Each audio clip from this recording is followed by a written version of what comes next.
गर्भ से कुआरेपन में हनुमत लाल पैदा हुए थे। इनके जन्म की कथा अपार और अनंत मिली। हनुमान जी के जन्म की कथा अपार अनंत मिली है। कई जगह पे ये लेख मिला ये भगवान शिव के अंश हैं। कई जगह मिला है कि ये खीर से, जो मैंने तुम्हें अभी कथा सुनाई थी, उस खीर को लेकर के चील उड़ गई थी, उससे हैं। कई जगह ये लेख मिला है कि ये केसरी के पुत्र हैं। अनन्य बात है, कई कथाएं मिली हैं इनके जन्म के बारे में। कहते हैं कि हनुमान जी के पिता का नाम है केसरी। केसरी के दो पत्नी थी। हनुमान जी तो कुआरेपन में पैदा हुए, उसके बाद में दो पत्नियों के गर्भ से 5 संतानें और पैदा हुई। इस प्रकार हनुमान जी 6 भाई थे। किसी के पास में मारुति महिमा नामक पुस्तक हो, मारुति महिमा, उस मारुति महिमा में ये प्रमाण मिलता है, लेख मिलता है कि हनुमान जी 6 भाई थे। और अगर मारुति महिमा ना हो तो ब्रह्मांड पुराण पढ़ लेना। ब्रह्मांड पुराण 558 पेज नंबर, ब्रह्मांड पुराण 558 पेज नंबर पर हनुमान जी के 5 भाइयों के नाम दिए हैं। धृतिमान, केतुमान, श्रुतिमान, हनुमान, इस प्रकार से 6 नाम बताए हैं ब्रह्मांड पुराण में 558 पेज नंबर पर। और इनकी पत्नी का नाम सुवर्चला बताया, जो कि सूर्य की पुत्री थी। इनकी पत्नी का नाम है सुवर्चला, जो सूर्य की पुत्री है। घर से नहीं बोल रहा हूं, इन सारी चीजों के प्रमाण है मेरे पास में। अगर देखो एक चीज और निवेदन करूं, मेरी कुछ बातों को श्रवण करके कुछ लोग क्या है उसमें विक्षेप करते हैं। बताओ व्यास ऐसे कह रहा था, व्यास वैसे कह रहा था, ये कैसे हो सकता है? तो श्रोताओं में आपसे निवेदन करूंगा, जिस व्यक्ति ने फतेहपुर तक का रास्ता देखा है वो फतेहपुर तक ही जा सकता है। उसे आप कहेंगे भरतपुर चला जा तो जाएगा।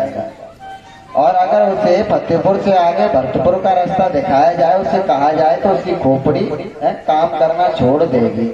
फिर वो यही कहेगा बोले मेरी समझ में नहीं आ रहा यार, तुझ पे समझाना नहीं है, खुद की समझ में नहीं आ रहा, बल्कि यही कहेगा कि तुझ पे समझाना नहीं आ रहा है। तो मैं निवेदन करूंगा श्रोताओं, अनन्य ग्रंथों का अध्ययन करने के बाद में, ये नहीं कि यूट्यूबों पे सुन करके या टीवियों में देख करके इस गद्दी को प्राप्त किया है। प्रमाण दे रहा हूँ, साथ ही साथ पुस्तकों के नाम भी बताता हुआ जा रहा हूँ तुम्हें, पेज नंबर भी बताता हुआ जा रहा है। अध्ययन करके ही सारी बातें आपको कह रहा हूँ। यदि किसी बात पर शंका या संशय है या तुम्हारे दिमाग में ठीक नहीं बैठ रही है, फिट नहीं बैठ रही है, तो ये जो सारी कथा है ये YouTube पे चल रही है। संग की संग ये जो चल रही है YouTube पे सीधी जा रही है, सीधा प्रसारण हो रहा है इसका YouTube पर। आप इस कथा को कभी भी कहीं भी और सुन सकते हो। उत्सव टीवी शास्त्री के नाम से ये जो कथा निकलेगी हमारी तुम्हारे गांव की, यानी तुम भी दिखाई जाओगे उसमें, कभी भी सुन सकते हो। इस कथा को सुने, बार बार सुने, और सुनने के बाद चिंतन करें, मनन करें और तब धारण करें। ये ना कहें कि वो व्यास बताओ इस बात को ऐसे कह रहा था, हमने तो ऐसे सुना है, वो क्या जानता। ये ठीक नहीं है प्यारे, क्योंकि आपने अगर आगरा का रास्ता देखा है तो आप आगरे तक की बात करोगे, और आपको मैं आगरे से आगे ले जाऊंगा तो आपको बुरा लगेगा। तो निवेदन करूंगा बुराई अपने अंदर ढूंढे, मेरे अंदर ना ढूंढे, क्योंकि मैं अध्ययन करके तुम्हें श्रवण करा रहा हूँ और प्रमाण साथ ही साथ दे रहा हूँ। अपने घर से बोल नहीं रहा, नगद कथा। मारुति महिमा में हनुमान जी की 2 माँ हैं, जिनके गर्भ से 5 संतानें और पैदा हुई थी। इस प्रकार 6 पुत्र थे, यानी 6 भाई थे हनुमान जी। इनकी पत्नी सुवर्चला। पाराशर संहिता में ये कथा और पाई जाती है। पाराशर संहिता में ये कथा यों की त्यों है। पाराशर संहिता में लिखा हुआ है कि सूर्य नारायण भगवान ने हनुमान जी को गुरु ज्ञान दिया था, यानी शस्त्र अस्त्र विद्या सिखाई थी। जब शस्त्र अस्त्र विद्या जो सिखाई गई थी श्रोताओं, सारी विद्याएं सिखा दी थी, लेकिन 4 विद्याएं ऐसी होती हैं, उन 4 विद्याओं को गृहस्थ को धारण करके ही सीखा जा सकता है। चार विद्याएं ऐसी होती हैं जिनको गृहस्थ में यानी गृहस्थ में रह करके पत्नी के साथ ही उसको समझा जा सकता है। तो सूर्य नारायण भगवान ने हनुमान से कहा कि हनुमान आप शादी कर लो और पत्नी को साथ में लेकर के मेरे पास आना, तब मैं तुम्हें उन चार विद्याओं को सिखाऊंगा। तो कहते हैं श्रोताओ, हनुमान जी पूरी दुनिया में भ्रमण करते और एक ही बात कहते हैं, बोले भगवान मुझे अपने योग्य कोई कन्या नहीं मिली। तो सूर्य नारायण भगवान ने भी भ्रमण किया, सूर्य नारायण भगवान को भी हनुमान के योग्य कोई कन्या नहीं मिली है। तो सूर्य नारायण भगवान ने अपनी ही पुत्री सुवर्चला का विवाह हनुमान जी के साथ में किया है। एक मिनट भैया। उसके बाद में उन्हें चार विद्याओं का पाठ पढ़ाया।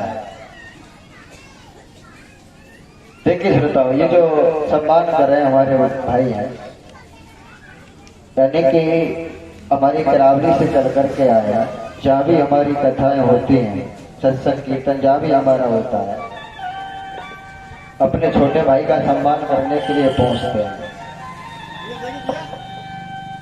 और मैं तो ईश्वर से यही प्रार्थना करूंगा, यही आग्रह करूंगा, मेरे इन भाइयों का हमेशा मन अपने श्री चरणों में लगाए रखना हमेशा, क्योंकि ऐसा मन ऐसा भाव, ऐसा प्रेम युवा पीढ़ी के अंदर बहुत कम पाया जाता है।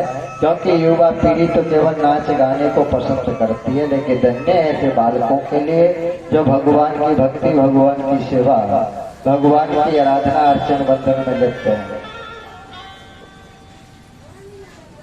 सभी बैठे शांति से श्रवण करें और कल करके जाएं। जो मेरे भाई आए हैं तब तक गलती से ना उतरे। श्री हरि। तो श्रोताओं कहते हैं, वही आइए अपनी कथा पर। आज समय के अनुसार हनुमान जी का विवाह सुवर्चला यानी सूर्य नारायण भगवान ने किया है। समय आगे धीरे धीरे बढ़ने लगा, तो आज कहने लगे गौतम ऋषि के, अरे अहिल्या तूने ये पाप किया है, मैं तुझे श्राप देता हूँ कि तू पत्थर की शिला हो जा। तो अहिल्या ने कहा कि भगवान मैं पत्थर की शिला का श्राप तो तुमने मुझे दे दिया, लेकिन भगवान मेरी मुक्ति कब होगी? आखिर मैं पत्थर की शिला से मुक्ति कब पाऊंगी? तो गौतम ऋषि ने कहा था कि देवी सतयुग के बाद में आएगा द्वापर युग और द्वापर युग के बाद में आएगा त्रेता युग। त्रेता युग में भगवान राम आएंगे, तब तेरी मुक्ति होगी। तुझे 2 युगों तक अपनी मुक्ति का इंतजार करना पड़ेगा। तो अहिल्या ने कहा था कि अरे स्वामी, यदि मैंने मन से पाप किया है, जानबूझ करके पाप किया है, तो तुम्हारी बात सत्य होगी। सत्युग के बाद में द्वापर, द्वापर के बाद में त्रेता। और यदि मेरे साथ में छल किया गया है, मुझे छला गया है और मैं पतिव्रत धर्म को पालन करने वाली हूँ, तो भगवान सत्य कहती हूँ सतयुग के बाद में द्वापर युग नहीं आएगा, बल्कि सतयुग के बाद में पहले त्रेता युग आएगा। तो अहिल्या के पतिव्रत की तपस्या के कारण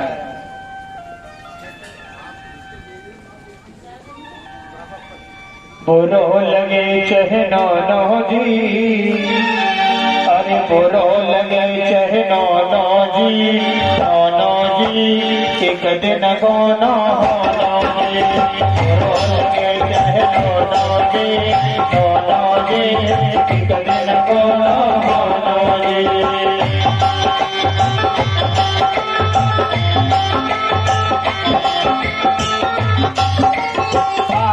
बहुआ लोटत नैया, आइल बहुआ लोटत नैया, आइल बहुआ लोटत नैया, आइल बहुआ लोटत नैया। सुन लियो तुम सोनो जी, सोनो जी,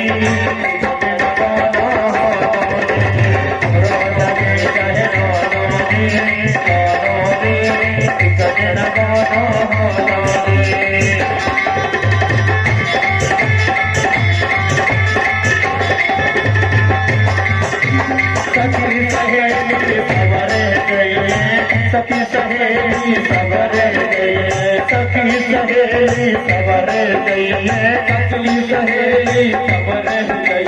आज में सबको सोनोगी सोनोगी, एक दिन सोनोगी, सोनोगी कहे सोनोगी सोनोगी, एक दिन सोनोगी, सोनोगी कहे सोनोगी सोनोगी, एक दिन सोनोगी। बोले राय रामचंद्र भगवान की।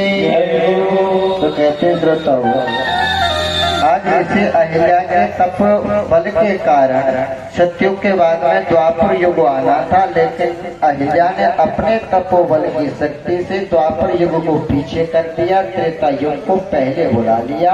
और इसी त्रेता युग में भगवान राम आए हैं। तो आज मुनि विश्वामित्र कह रहे हैं कि गौतम नारी श्राप वश उपल दे धीर, और चरण कमल रज चाहती, सो कृपा करो रघुवीर।